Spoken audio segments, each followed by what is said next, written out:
Hi guys, in this video we will see how to fix if right click not working on a start menu or taskbar.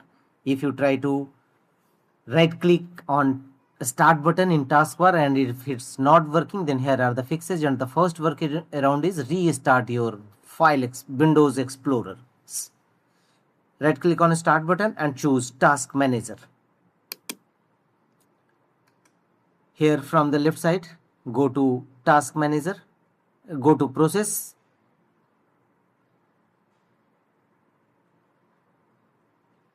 and from the right side select Windows Explorer or simple right click on it or choose restart task.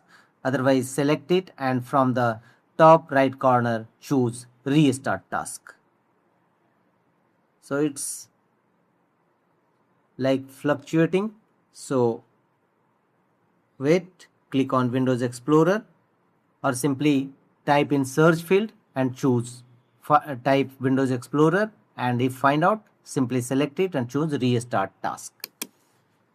The second workaround to fix this issue is go to Windows search and type CMD and open command prompt Windows, run as administrator mode.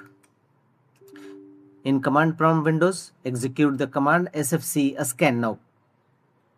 It type after blinking cursor sfc/scan now and press enter.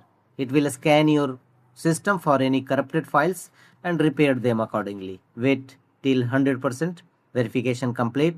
It will take some time. Follow on screen instruction to complete the scanning process. After that, restart your system and check whether your error is resolved or not. If not, go to the next fixes. Again, go to Windows search and type PowerShell and open Windows PowerShell, run as administrator mode.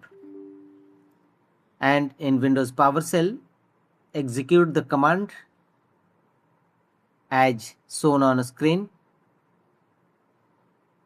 get apps package. This command will also I will show you in text box. This command path will also available in my video's description box. You may copy from there. A textbook, open it, and here is the command get apps package. Execute this command in Windows PowerShell and press enter and follow on screen instruction to complete the process. After that, don't forget to restart your system. Your problem of right click context menu not working